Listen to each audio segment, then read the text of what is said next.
बिस्मिल्लाहिर्रहमानिर्रहीम। ठीक है जनाब, बहुत शुक्रिया आपका। अली जैदी साहब ने इस वक्त में ज्वाइन किया। अली जैदी साहब, सबसे पहले बहुत मुबारकबाद आपको। गालिबन शायद इतनी बड़ी तादाद में आप लोगों ने भी नहीं सोचा। पूरे पाकिस्तान को मुबारक। अच्छा अच्छा। एक शख्स ईमान की ताकत पे एक तरफ खड़ा था और उसने पहले कह दिया कि मैं दफ्तर से बाहर अगर निकल गया तो मैं और ज्यादा खतरनाक होऊंगा, याद रखें।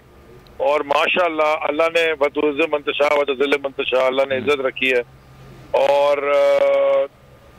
हमने माशाल्लाह स्वीप कर दिया पंजाब पूरी की पूरी, वो एक तरफ और हम तहरीक इंसाफ इमरान खान एक तरफ। और सर बोल के हवाले से क्या कहेंगे, क्योंकि हमने सुबह से नशरियात पे जाहिर सी बात है फोकस रखा। उसने बड़ा पाकिस्तान के लिए जबरदस्त काम किया है और मैं आपको भी मुबारकबाद देता हूं क्योंकि आप हमेशा से जो है वो साथ खड़े रहे और आपने बड़ा जबरदस्त साथ दिया और आपने सच बोला हमेशा।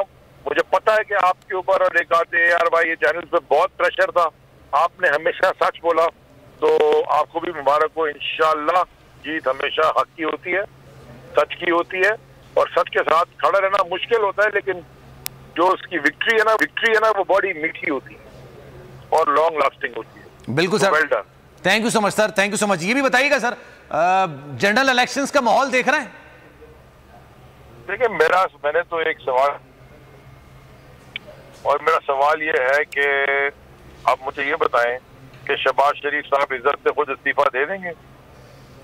सर ये आपसे मुझे पूछना चाहिए था। मैं तो वैसे आपसे पूछ रहा हूँ, माशाल्लाह आप इतने पढ़े लिखे एंकर हैं, मुझे क्या पता। लेकिन वो इज्जत से इस्तीफा देना जो है वो मुझे समझ में नहीं आ रही, वो कैसे देंगे। अच्छा, लेकिन ऐसा लग रहा है कि अगले 72 घंटों में कुछ बड़ी खबर आने वाली है, आ जाएगी। अब जब पंजाब ही निकल गया तो फिर विफाक कैसे चलाएंगे? बस खत्म, गेम ओवर, पहले ही पता था हमें, तो देखें क्या होता है। अल्हम्दुलिल्लाह, अल्लाह करी।